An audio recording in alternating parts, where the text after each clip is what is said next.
individuals to enter into a contract of marriage. The state cannot be involved in such social engineering.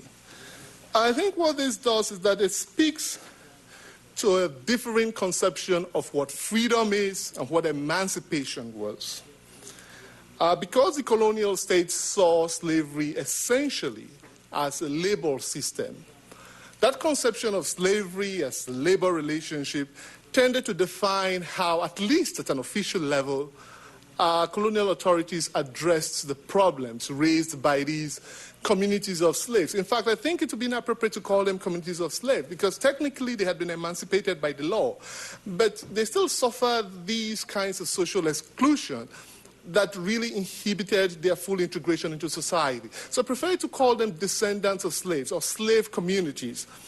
And this was the problem, the contradiction and the tensions that existed, particularly for this little community that I focus on in the Niger Delta, beginning actually from 1901 all the way to 1945. The colonial records in West Africa are replete with these kinds of agitations and petitions.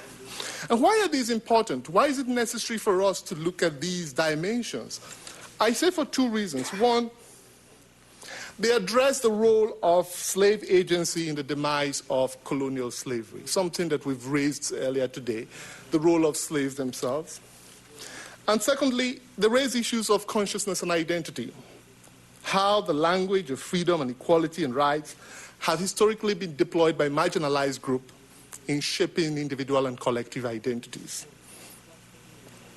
My contention here is that there was a fundamental tension between how the communities understood their freedom. For them, freedom was not just limited to their ability to be free or to the proclamation that they were no longer slaves. Freedom also included the active integration into society. And until that was done, they really did not consider themselves free. In 1901, and I think this is important because when I started this research, I started with a key question: how these people deploy the language of human rights, the emergent language of universal human rights, to articulate their aspirations for social inclusion. But once I got into the archives, I soon found that that was the wrong question to ask. Because these people did not just use the language of human rights, the emergent language of human rights, the post-war language of human rights. They also used the language of tradition. They used the language of custom.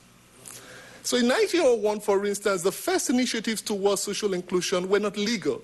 They were traditional. The Oshu community had contacted the king and asked, what can we do traditionally? What sacrifices, what rites can we engage in to purify ourselves so that we're no longer derogatorily referred to our Oshus as slaves?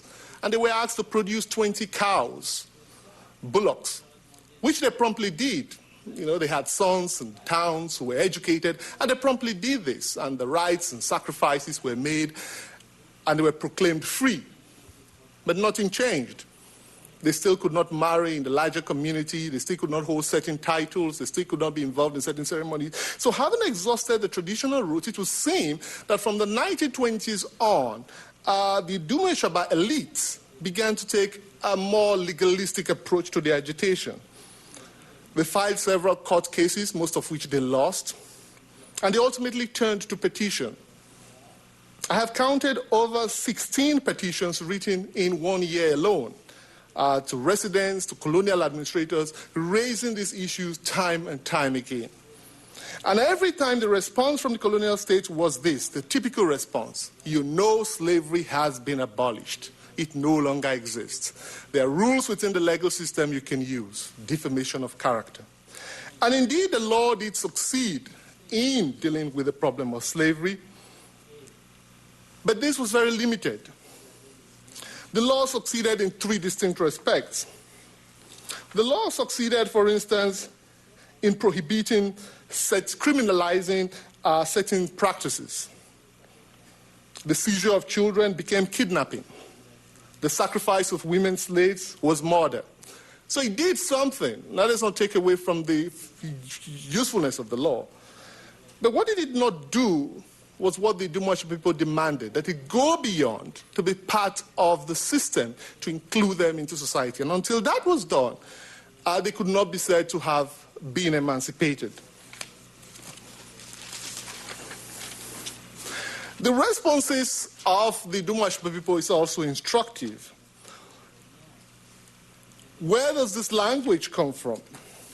I find three elements in many of these petitions that I want to speak to very briefly. The first element in this petition, and I'm talking about how these slave communities anchored their claim to freedom and equality and self-determination.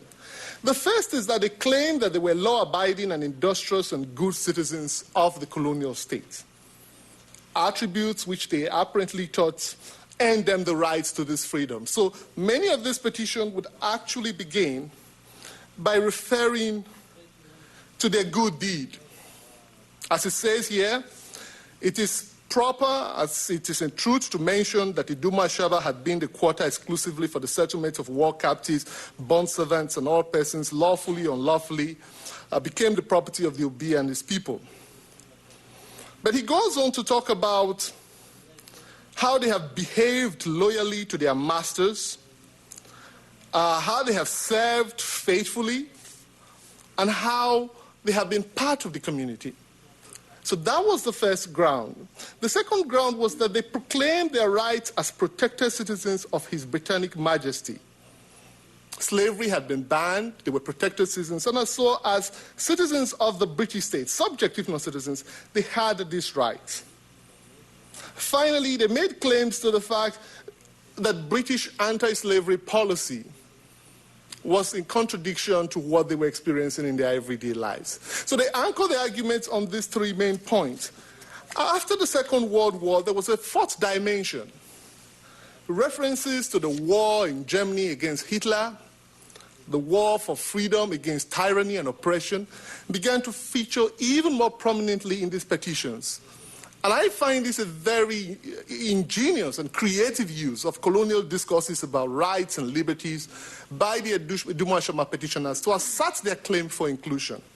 In one petition, they refer to how the British had vanquished the evil Hitler, who had defied the rights of Europeans, and how in the same spirit the British should be seen as actively enforcing their rights in Iduma Shaba society. What was the ultimate effect of these petitions? In terms of what it did for these people, not much. The petitions did not go very far. The British colonial authorities did not find it necessary or even desirable to ally themselves with this group of petitioners, vocal as they may have been, against powerful traditional constituencies that were needed for the indirect rule system. So it didn't go very far. But I think from a historical standpoint, it's very useful. Because one, like I said before, it presents a unique opportunity for historical study of the goals, ideology, and strategies of indigenous slave populations in creating freedom within the emergent colonial order. Secondly, it is important that the struggles for social inclusion converted the slaves from scattered subordinate communities of patronages to an aggressive and cohesive community, how the issue of social inclusion became a rallying call for communal solidarity. And then finally, looking at the ideological and intellectual dimensions of the challenges against social exclusion and marginalization of colonial slavery brings new dimension to our understanding of slave agency and the demise of colonial slavery. And I want to say again that this is very important given the discussion we had this morning, the whole talk about Wilberfest, that it is important to understand that Africans themselves were not just engaged in the abolitionist movement as revolters, involved in insurrection and what has been described as social banditry, but that they were also crucial to the intellectual discourse about emancipation and social empowerment. Thank you.